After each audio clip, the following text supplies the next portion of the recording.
Hi, everybody. It's the Week in the Tackle podcast, the podcast where we get together on a semi-regular basis. We try for weekly and look back at the previous week of things that have happened in the world of football and soccer. We don't get involved in that debate here. I'm Tom Rennie, MLS legend. Brian Dunseth is here. Hi, Dunny. How are you? I'm terrible, Rennie. I appreciate you asking. I've got a contact stuck in my eye, and as soon as we're done, I'm heading to the doctor to try to have them tweezer this thing out. Sorry, Tim.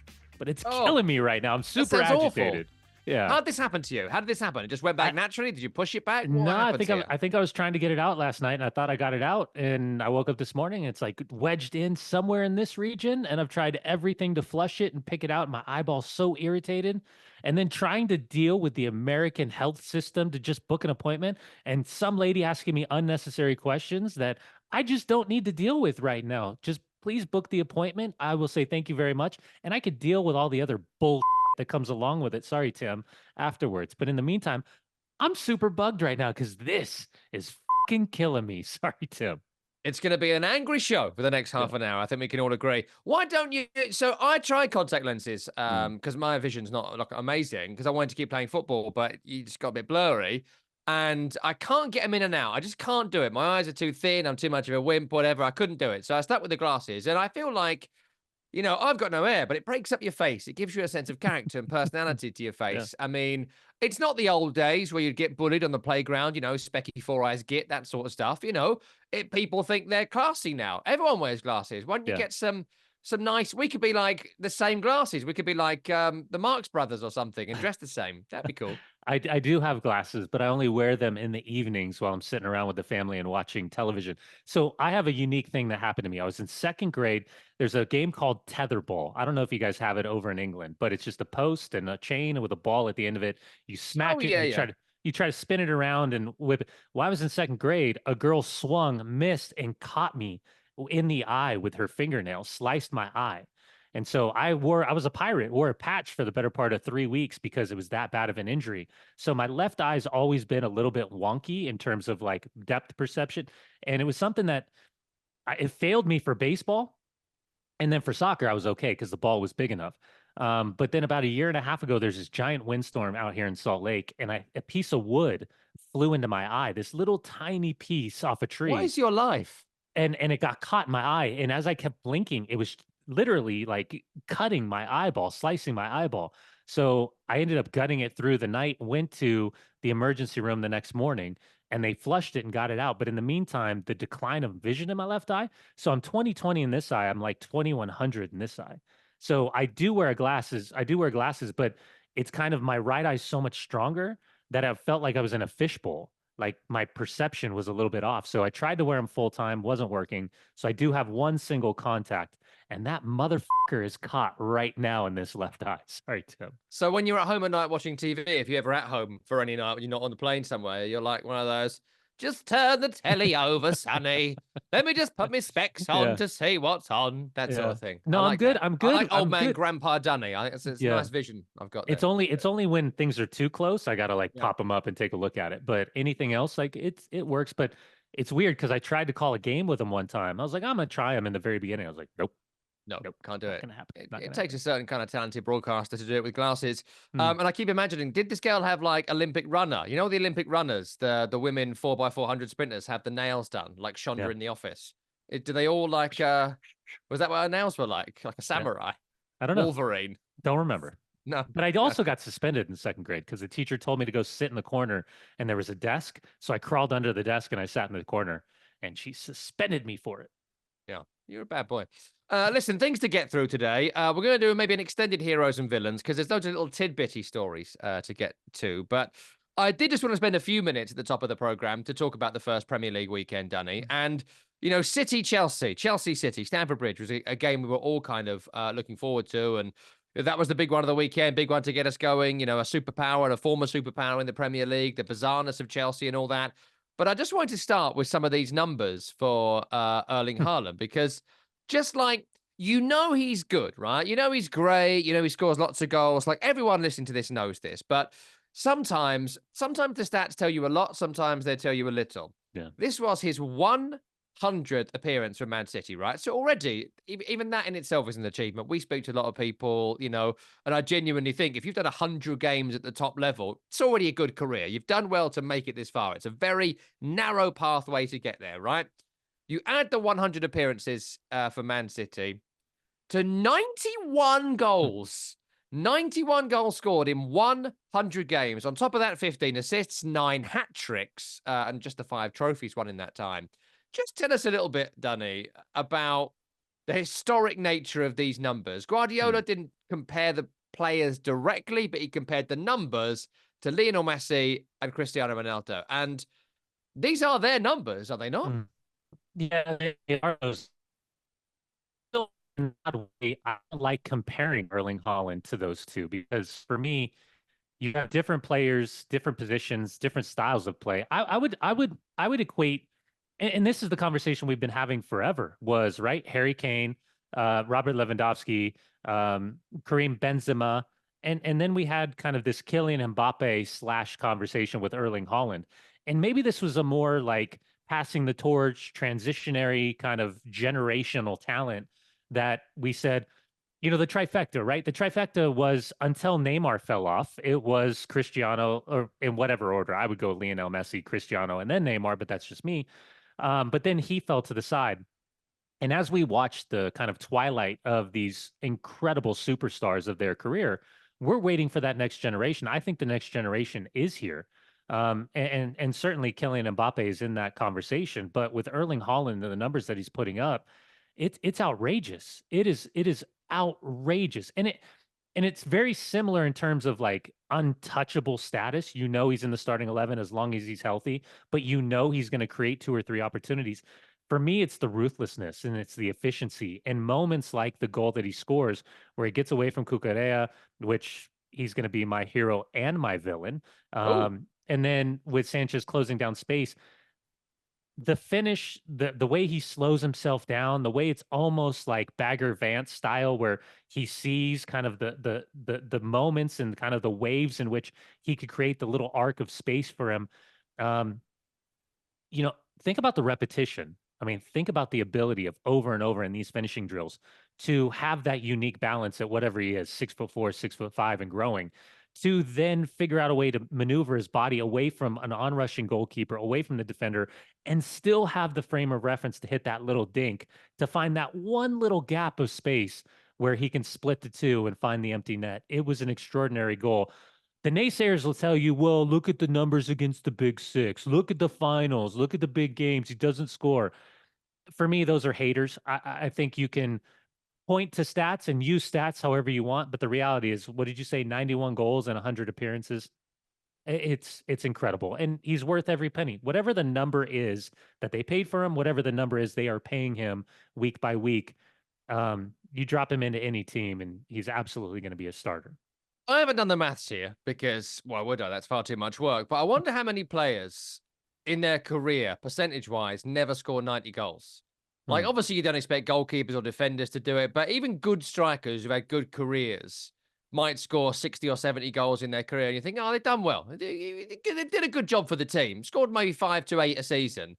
10 seasons at 5 to 8 a season is still not going to equal what Erling Haaland has done in 2 seasons and 1 game. Ludicrous numbers. Hmm. And to your point on finals, I think that is a fair point that people make, but I also think Yeah. he's going to play in 20 more finals, and he's going to play Arsenal again in 2 or 3 weeks. And he did score against Chelsea, whether you think they're good or not right now. He did do it. More broadly, before we do a Chelsea question, do it, in the last few years, the Premier League, I wouldn't say it's become boring. I think that's too strong, but I do sort of think, from Championship to Premier League, the jump has got really big. From mid-table to lower table, the gap has got really big. And you watch this weekend, and it was a bit like City beat Chelsea. Did they get out of second gear? No. Arsenal beat Wolves. Did they get out of second gear? No. Hmm. Liverpool beat Ipswich. Did they get out of second gear? No. And maybe it's cyclical, and maybe you'll tell me not to get too kind of head up about this. But is the Premier League a bit predictable now? Like, is it if the top 3 aren't going to get challenged, it's all going to be a bit La Liga, isn't it? Soon. Well, I get what you're selling. It's an interesting point. It's one that I haven't really thought about until you were describing it. And yeah, listen, I think it took a while for Arne Slot and then Liverpool to find second gear. I think there was a moment with Mikel Arteta and Arsenal that they couldn't get out of second gear, based on the way that that game was. And last night, I don't think Ange Postecoglou and Tottenham ever found second gear. I think Jamie Vardy, the shithousery of that young man is extraordinary, and I know we'll probably talk about that. Sorry, King of the Tim. bastards. He really is. Um, it, I think it's expectations, right? Because we know who the I say we know who the big six is, but then you think about Aston Villa, you think about Tottenham, you think about whoever is next in that conversation. Even though I had West Ham coming in fourth, and thanks a lot, Rennie, for Lopeteging, Moisaing me after match day 37 one. weeks to go, bud. 37 weeks to go. Yeah, I mean, just spend the money on Aaron Wan-Bissaka. Might want to play him. Might Don't want to play give him. you something athletically that the current guy's never going to give you. That's just me. Conference League winning fullback and West Ham legend Vladimir Sufal. How bloody dare you? Yeah. It's crazy how quick the wheels fall off. Yeah, listen, I think it's expectations, right? It's the expectations that we understand when Arsenal plays Wolves that Arsenal's going to win. That Liverpool, if they go to Ipswich Town, yeah, they're going to win. That Manchester United at home against Fulham, yeah, they're going to win. These are the expectations, but these are also the speed bumps that maybe change what the conversation is as we head into the final month of the Premier League. So I get what you're selling. Historically we've seen it. Yeah. For a long time it was Juve that were untouchable. For a long time it was Bayern Munich that were untouchable. For a long time it was Barcelona that was not untouchable, but at least part of that conversation of La Liga title winners alongside Real Madrid. So I think it's inevitable. But again, with coaching changes and player adjustments, things can change pretty quickly unless you have a, Yeah. a, a real foolproof plan that we've seen a couple of clubs definitely have. My only point really to add to that is the fact this could be Pep Guardiola's last season. I hope it is, fingers crossed. And the charges one way or the other, that's going to come to its conclusion. There are Yeah. people like Rodri who have been linked with a move away, because he might be like, it's my final year. I want to go do something else. And there's a few players that might do that.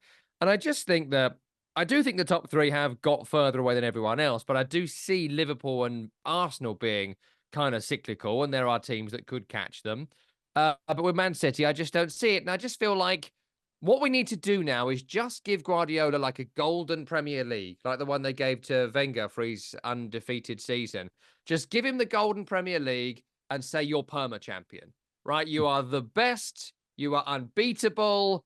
We can't do better than you. You've Hmm. nailed it. You've crushed it. You've completed it. And I think that'll be a fantastic thing for the league and maybe even a good thing for Man City. I mean, what is it, 6 in 7? I'm sure they don't get tired of winning and all that, but in the end, it might give you a sense of peril, a sense of enthusiasm for it if they lost a couple of bits and a couple of players went and there was a little bit of drama. In the end, this imperious City, with the money they have and the backing they have, and with this coach, it's done. Like Hmm. it's perfection. They have nailed it. They have done it. They have crushed it. No one else can copy it. No one else could copy it. I just feel like, Dunny, Guardiola leaving at the end of this season, I can't wait for it. I don't like watching his team. I don't like watching what they've done to the Premier League as an entity. When you go and see your team, and I'm gonna maybe go in a couple of weeks to watch my team at home against City, and it's a bit like it's a wasted day. Even in the days of the great Man United team of the kind of 90s and early noughties, you always felt there was a semblance of a chance. They might drop a couple of points. If they had one amazing season, the next season there'd be a stumble here or there. In the end, City have raised the average points total to above 90 points. And if things go wrong for them, there is no limit to what they can spend. And that's wages, which are just as, if not more important than transfer fees for a team like City.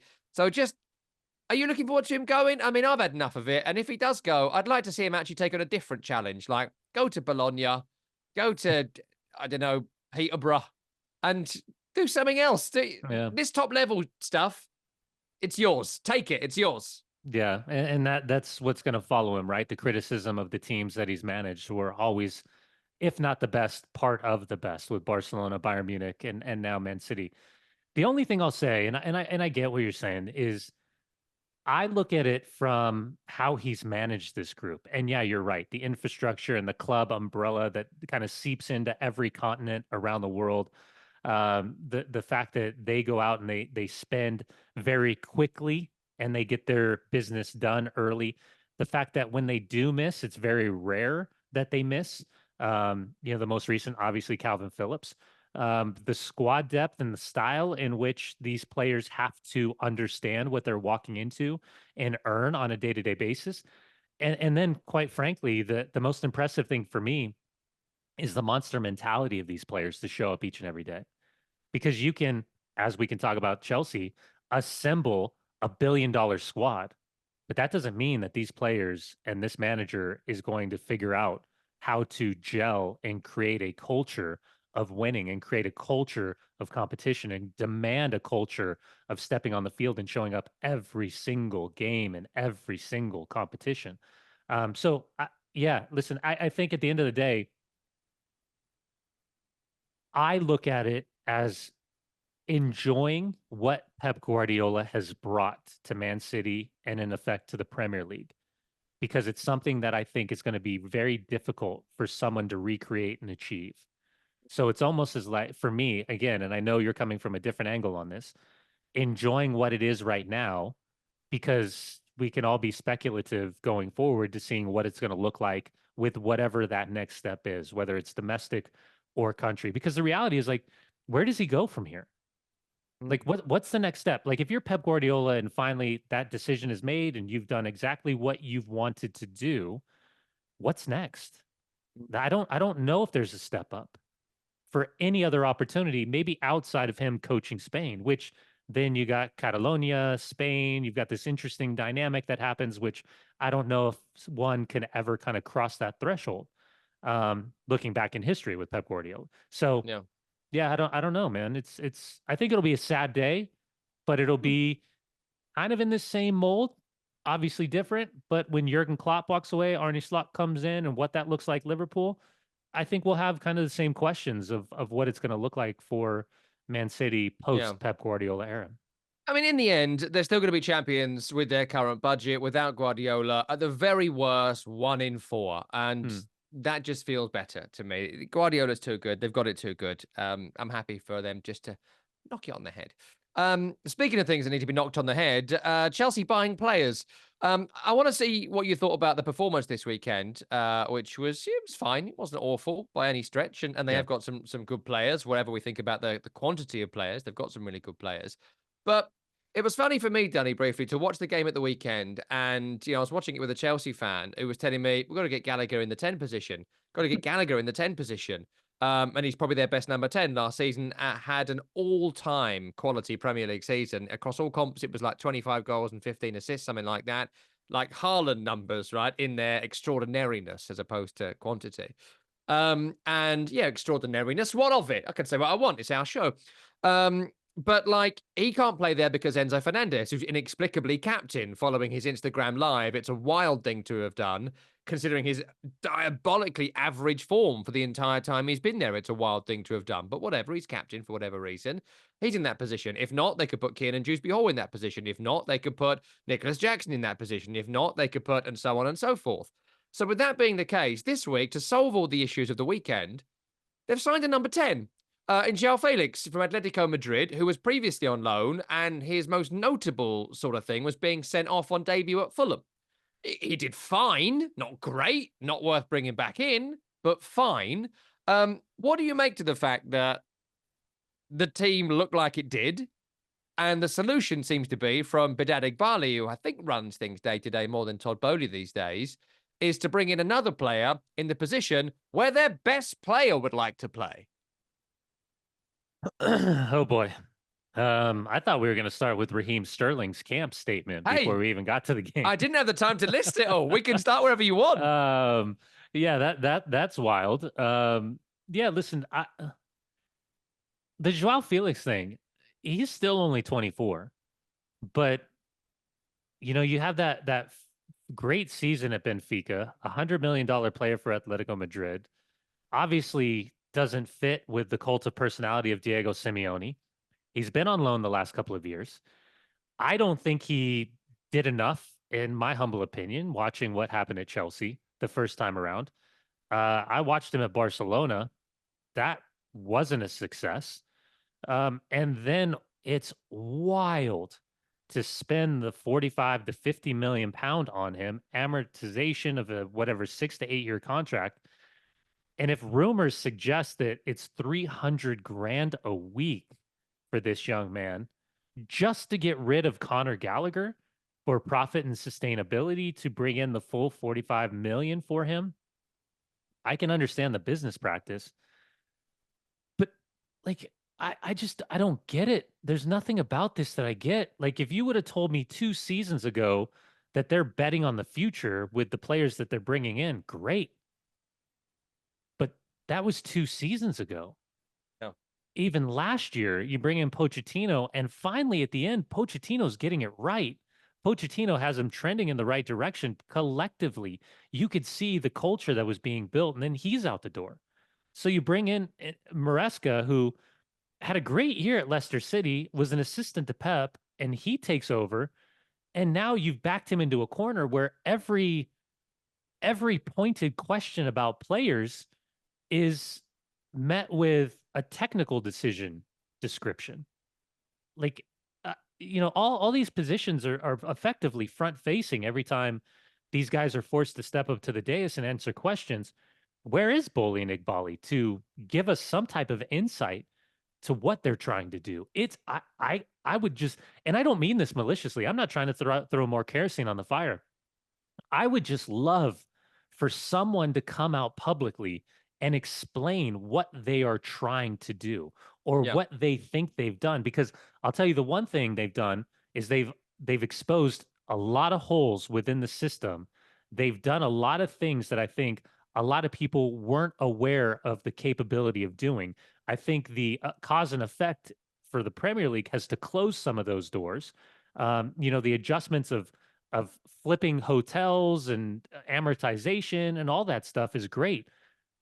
But just somebody please explain to me how this is when you've spent $1.5 billion on players, when you're seeing all of these like academy products that play for the badge each and every step of their career into the first team being just pushed out unceremoniously, the captain of your team. Like, so what happens if Reece James is healthy? What's going to happen with Ben Chilwell? He's got to be next. Trevor Chalobah is going to be next. And Conor Gallagher's sitting there going, hold on, what did I do? I just gave my life and soul for this club, wore the captain's band, tried to bring everyone together, and through no fault of my own, I'm pushed out. So, like, I look at it now as a former player saying, why would you think? And I understand it's money, and I understand it's Chelsea, and it's a massive club, and City of London, and all these things come into play. I understand agents need to get paid. I understand the opportunity. But what would suggest to any of these players outside of Cole Palmer right now that you could be a starting player for Chelsea Football Club? That you have, why in the world would you sign an 8-year deal with Chelsea to be one of the 44 members of the club that potentially you don't even have a locker? Like it looks like a wedding venue. Is there like exercise gym for just a fit? So what's happening? How are they allowed to do it? Why are they doing it? And if you're a player, why are you taking the risk to join a club that's on its 6th manager underneath this current ownership group? For whatever you want to say about Abramovich, Granovskaya, Petr Cech, all Michael Emenalo back in the day, at least you knew what they were trying to do. You understood the structure in which they had created. All the other stuff, that's up to you to define whether you liked it or didn't like it. But under this group, I'm just dumbfounded. The 12th player signed, and not a single player of those 12, now I guess 11 at the time, started at the weekend. Yeah. I think the only thing, and a real quick piece of with Raheem Sterling, I think you're going to see more and more of this start to happen at Chelsea.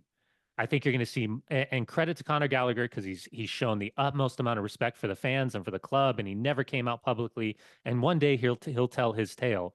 But I think you're going to see more and more players that are on the periphery of this squad start to come out publicly, or at least have their representatives come out publicly and start to question what's happening at the club. Because So far, it's been pretty mellow, but I think this is the first of the rocky waters that are certainly ahead from a player standpoint, voicing their opinions and discretions about what's happening right now. Because I don't know, man, this is Yeah. wild. Two quick bits on that, then I want to move us on. The first bit would be I feel like if they did come out and explain it to us, they'd be able to explain it to us in Mhm. terms of here's how we are an efficient, well run, potentially at some point profit making business. I Yeah. don't think they'd be able to explain in any way how this leads to a professional winning football team. And I think that would be the discrepancy. They'd give us a 10-minute presentation before someone said, and what about the team? And they'd be like, what? What about them? And I think that's one of the most significant issues. The other bit is that we always chat to our friend Charlie Stilitano, who kind of knows the business of football really well. And I've said this to him a couple of times on the football show on Sirius XMFC, where he talks about them being smart guys. They're smart guys, right? And I don't disagree with the fact they're Yeah. smart guys. But I always think of a good friend of mine. I won't name here. He listens to the program, so I hope he's going to enjoy this. A friend of mine did philosophy at university. Without doubt, the smartest person I know.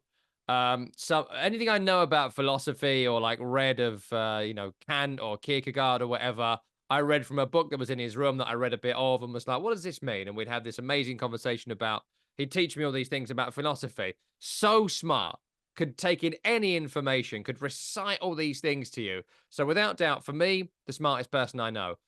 Couldn't cook. And I'll never forget him putting some food in the microwave, not knowing you couldn't put the metal knife and fork in with the dish and Boop, boop, blowing boop, up the boop, boop, boop, boop, microwave. boop. Huge explosion in our house. I had to get the fire extinguisher out. We had to call the landlord. Cost me hundreds of pounds to repair the damage done by this explosion that he caused.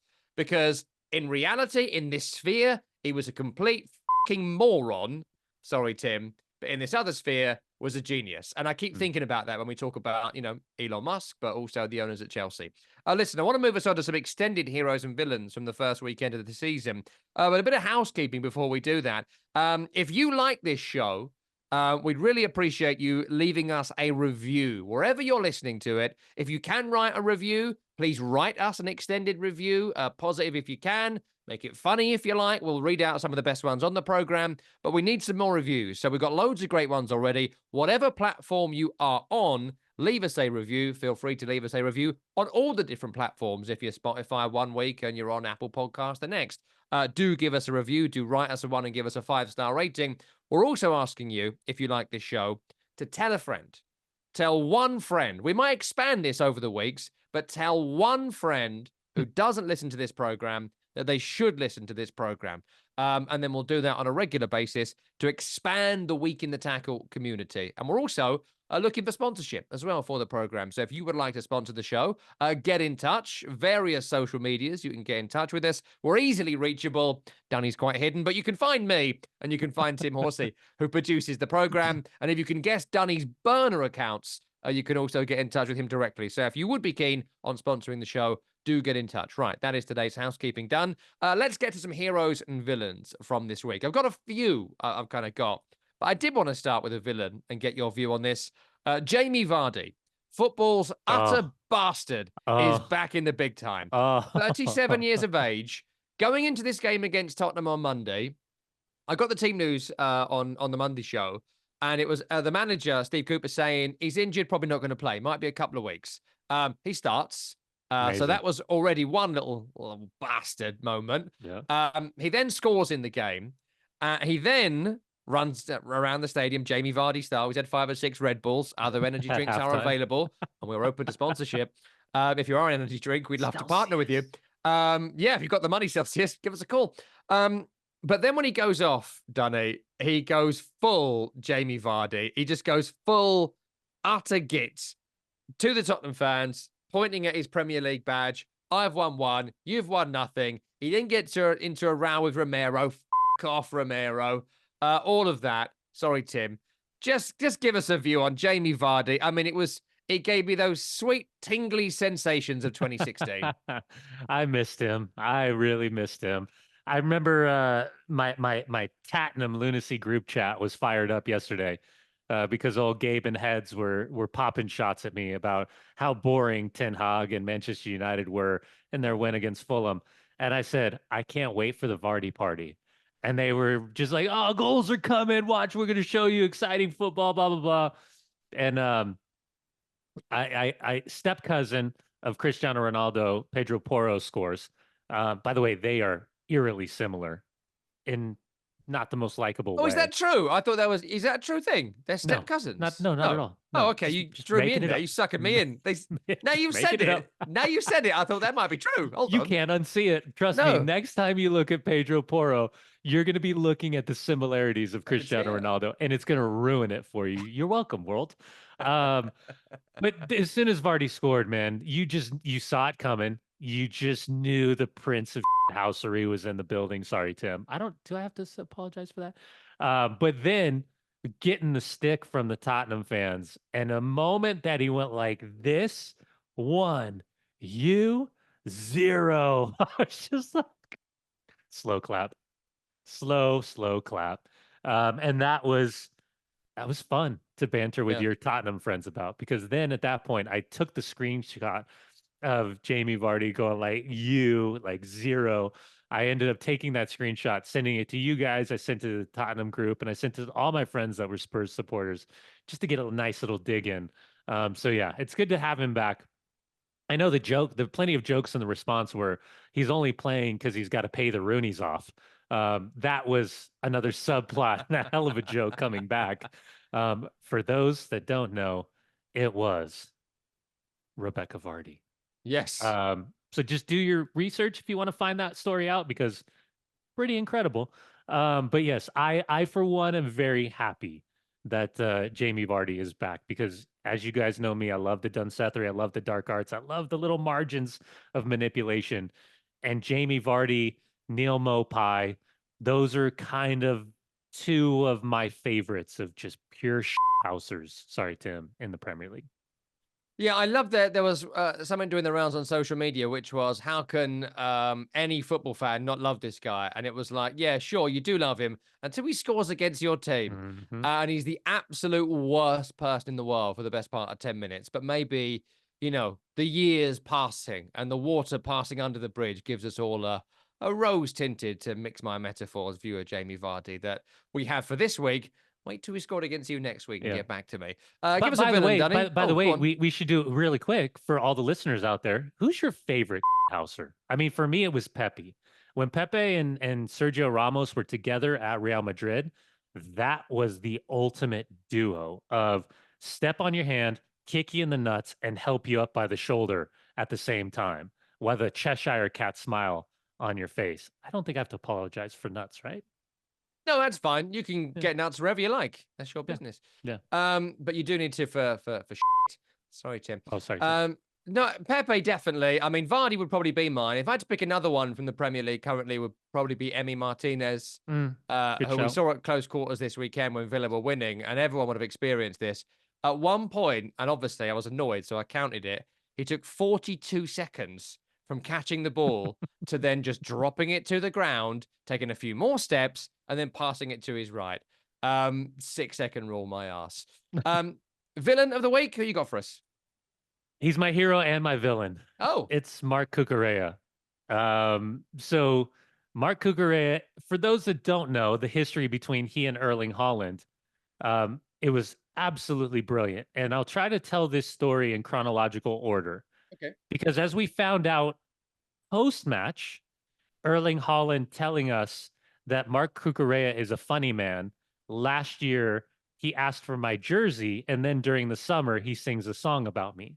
If you don't know what the song is, it was after Spain won the Euros.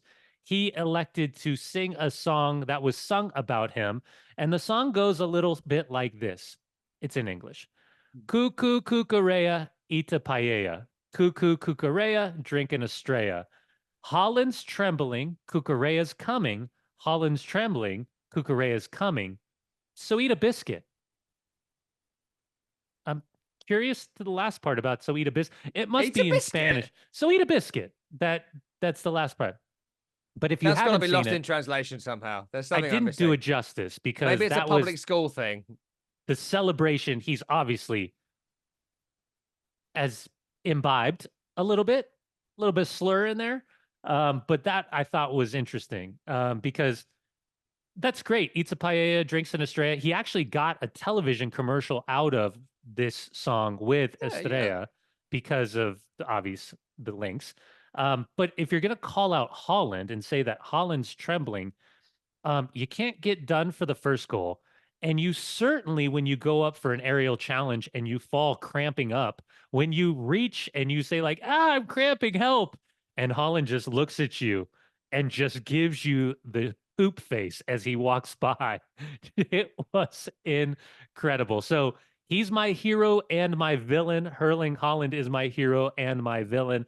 I've crunched them all together in one unbelievable moment this weekend between Man City and Chelsea. The biscuit thing, I need to know. I feel like Yes, there's so eat a there's biscuit. something I need to know. It could be a translation thing, or it could be, yeah, I keep thinking about what public school boys do, and the less said about that, the better. Um, I'm gonna pick a hero this week, which is sort of a villain too, which is Jhon Duran.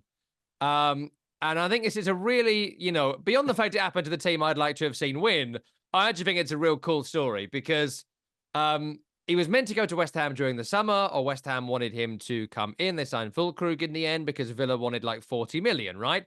And this is a bit shithousery too. Sorry, Tim, because he comes on for Villa at the weekend against West Ham, obviously. Comes on and scores a really good goal. I think it was a pretty decent game, actually. And I think West Ham and Villa, they look quite even, which I was quite pleased with in a lot of ways, because West Ham are blooding a lot of new players and Villa are still very much in their kind of imperious mode of last season. So I'm just still quite confident, not as confident as you are in West Ham, but they're going to have a good season. But anyway, Duran comes on. Now, during the summer and during that potential move, another player doing an Instagram live. Jeez, Hmm. stop doing Instagram lives, or keep doing them because it's fun. And during the Instagram live, a bunch of West Ham fans got on there. You do live comments, and they were like, "Do the crossed hammers." He did the crossed hammers with his arms because he really wanted the move. By all accounts, he's a bit of a difficult character and he's pushing for a move. Anyway, move doesn't materialise, comes off the bench with Villa, and of course, on the opening day of the season, he scores the winning goal against West Ham. He goes over to the crowd, the Villa supporters behind that goal, and celebrates with them. The Villa fans, very online these days, the fan base, all do the crossed hammers to him, including a guy who's got crutches, who holds up his crutches, who you could see around the stadium holding up the crossed hammers, and he does like a whole apology thing. I still think he'll be sold, and West Ham will probably buy him. But I thought that was pretty cool. I in general, I love those stories. Not when they Hmm. happen to me, but Dunny, those stories where it's going to happen, right? Because of Yeah. X, Y, Z, and invariably they always just seem to happen. Yeah. Good response, smart response. Keep his head down. Great goal. He's a really good player.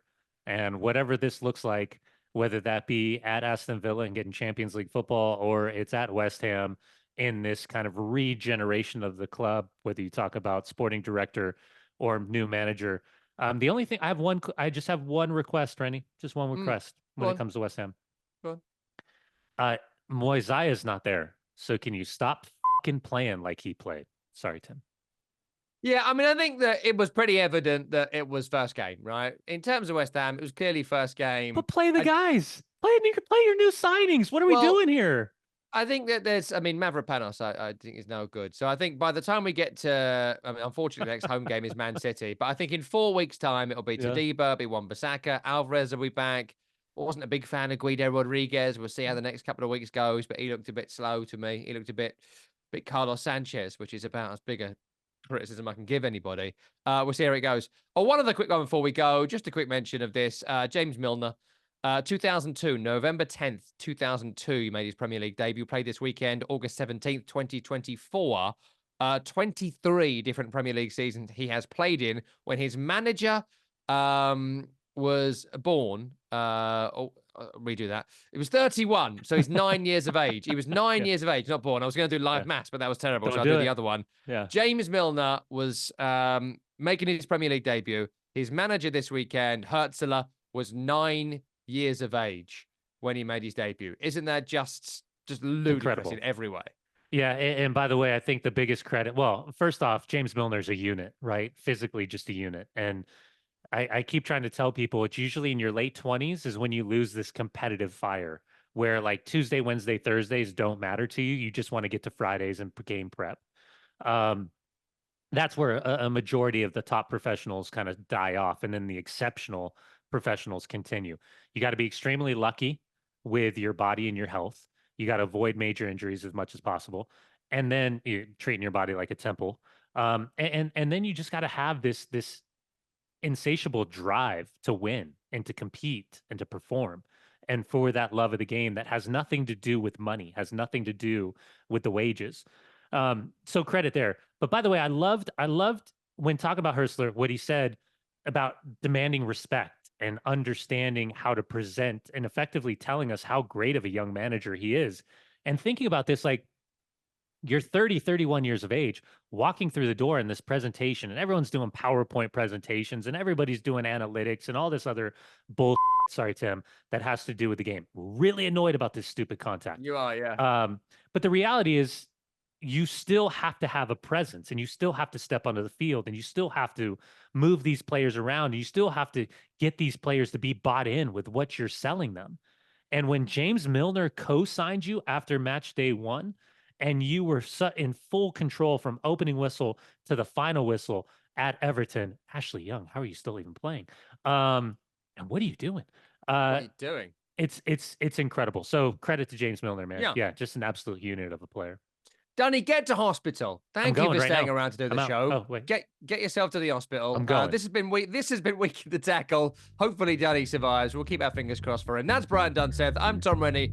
Tim Horsey produced the program. We'll see you next week.